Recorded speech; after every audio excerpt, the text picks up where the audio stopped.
These people had one thing in common. They knew they had it in themselves. They knew they could be something beyond where they were. They were willing to put their time, their energies to better themselves. What you really could do with more skills, it's just remarkable. So I would like to just tell you a couple of short stories, and we'll draw maybe a couple of lessons from them. I would like to tell you of two women that each sold a business to Berkshire Hathaway, to me actually, for many, many, many millions of dollars. Both of them started with $2,500. By a coincidence, it was the exact same amount. It was everything they had in the world. And one of them was a woman who landed in Seattle in 1917, couldn't speak a word of English, had a tag around her neck. The tag said Fort Dodge, Iowa. The Red Cross got her to Fort Dodge, where she was reunited with her husband who had come to the country a couple of years earlier. And she lived in Fort Dodge for 2 years. And as she put it, she felt like a dummy. She couldn't pick up the language. She couldn't learn a word. And so she and her husband decided to move to Omaha. So they came to Omaha in 1919. And there she found a small colony of Russian Jews, so she started feeling more at home. And then as her oldest daughter went to school, she would come home, this daughter, Frances, and she would teach her mother the words she'd learned in school that day. And this woman, Rose Blumpkin, spent 20 years saving money, bringing first her siblings over, her mother and father, $50 at a time. She sold used clothing to do it. She had 4 children during this period. And by 1937, after 20 years, she'd saved $2,500. She went to Chicago and she bought what she could of furniture. Her dream had always been to open a furniture store.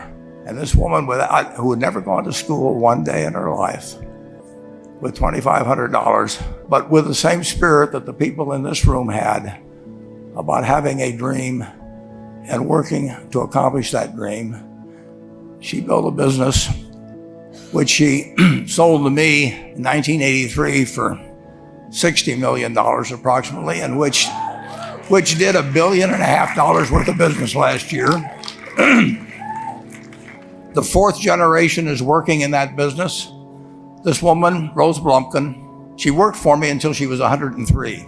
And then she retired and she died the next year, which is a lesson to all of Berkshire's managers that premature retirement, you can't tell what's going to happen. But Mrs. B, with her $2,500, one further fact about her, she could not read or write. And she went into a furniture business, and she didn't bring anything unique in furniture, but she brought a determination to succeed. She knew she could outwork anyone else. She knew she cared about her customers. She worked at very low gross margins, but she built this incredible business. And I saw one other woman who did a similar thing with $2,500. I paid her hundreds of millions of dollars for her business. So I decided to go to the source and get these people before, I don't want you guys coming around to me asking me hundreds of millions of dollars. I'd like to join in with you much earlier. So I've followed this group. And today I'd like to tell you about one other small business person. This person, I went to buy his business from him, and he turned me down, which was very wise. But this was a fellow who was born about 8 years before I was. He was born in 1922.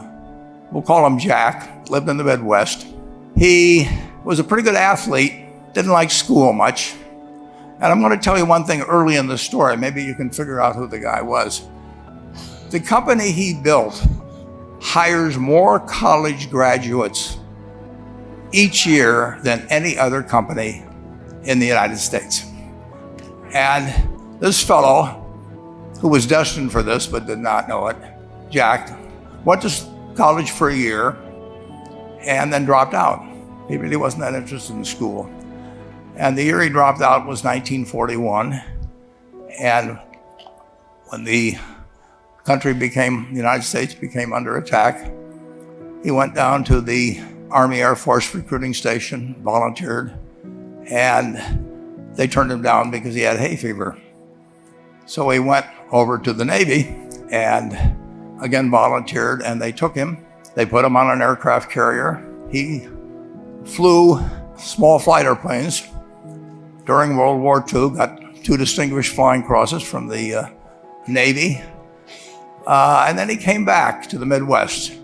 So now we've got a young guy. Probably by this time he would be 23 or 24 years old.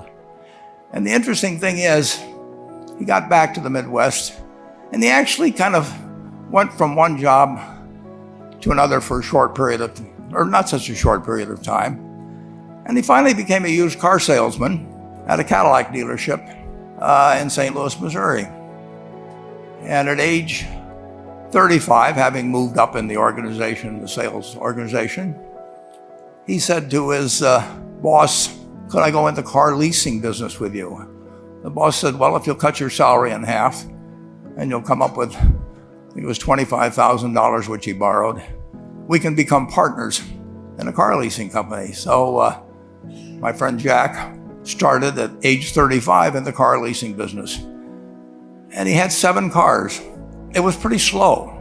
In fact, one of the things he did was whenever the phone rang, he let it ring 3 or 4 times so people would think that he was very busy answering other phones.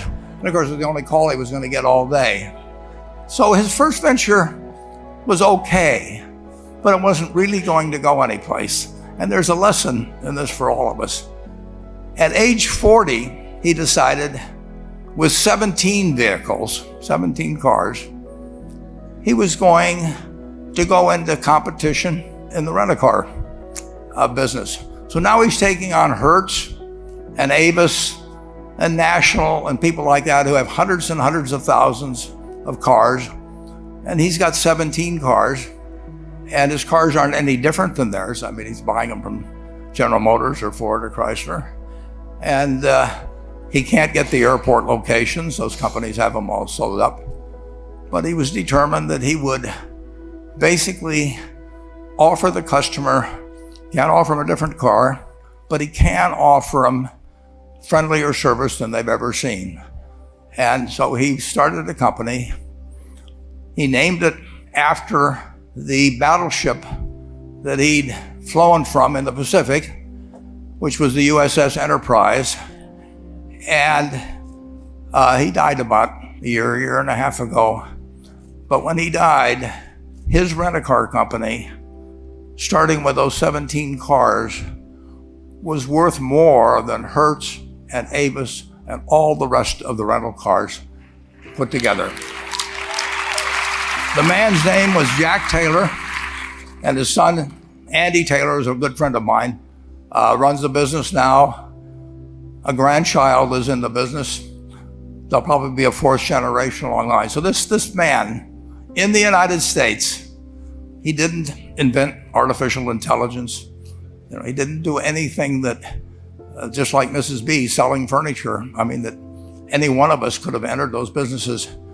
But he lived by the creed, basically, of delighting his customers and working with people and establishing the relationship with them so that they in turn would want to delight the customers. He couldn't go out there and take care of every rental car possibility, but he learned how to project himself and his attitude toward his fellow man and his desire, to make a friend out of every customer.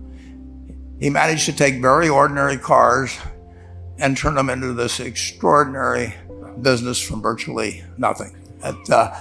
And it illustrates several points. One is, you don't necessarily get it right exactly right the first time. I mean, the car leasing business, basically you were competing on the cost of money to finance cars. And it's very hard to delight a customer when you just give them the car and tell them to send you a monthly check for 5 years and you'll be back at that time. So his talents were being wasted basically in that business. But at the age of 40, with all of that experience behind him, he found the golden key. He took a very ordinary business and turned it into an absolutely extraordinary operation, just like Mrs. B or Rose Blumpkin did with furniture. And he didn't worry about whether the Federal Reserve was going to tighten or ease. He didn't worry about whether the stock market was up or down yesterday. He didn't worry about the things he couldn't change, but he did focus on the one thing he could change, and that was the customer's experience. And I have seen, to the one that got away, Enterprise, I went down to Florida and tried to talk him into selling to Berkshire, and he was smart enough not to do it. Probably the value of the company has quadrupled since I made that visit.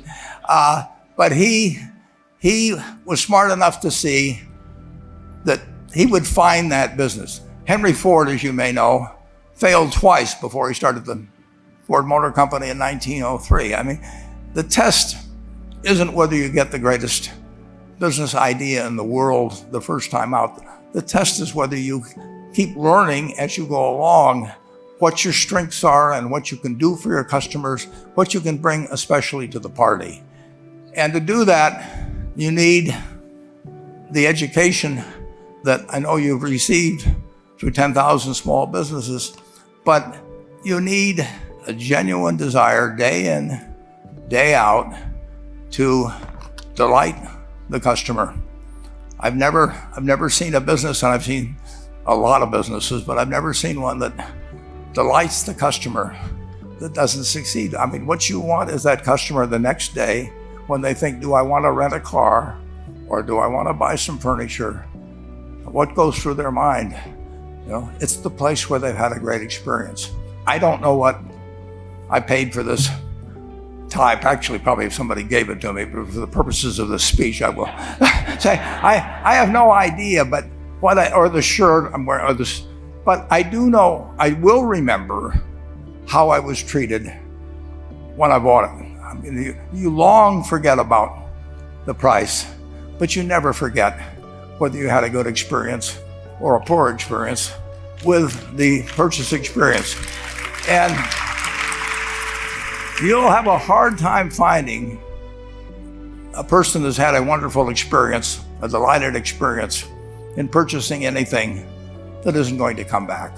And similarly, if the memory is of rudeness, indifference, whatever it may be, they're never going to come back. And as a small business owner, and as you grow, you have to not only be able to project that interest in people's well-being, in delighting them yourself, but you have to do it through other people. And you won't be able to do it through people who themselves do not feel they're being fairly treated, that their views aren't appropriately considered. So you really do have to learn to multiply yourself through other people. And I advise the young people to come to Omaha. We have a number of classes. The key is to, certainly in terms of your personal life, the most important decision you'll make is the spouse that most of you will likely have. And it's very important to surround yourself with people that are better than you are. You are going to move in the direction of the people you associate with. So you constantly, I've been enormously lucky in that respect. I mean, I've just had teachers and friends and a spouse that really was a better person than I was. And I had enough sense to learn from these people that life went better if you behaved better yourself. It took a while. So I advise you to seek out, as your partner in business, your partner in life, whatever it may be, look for the people that actually are examples to you rather than somebody that you think you need to straighten out yourself.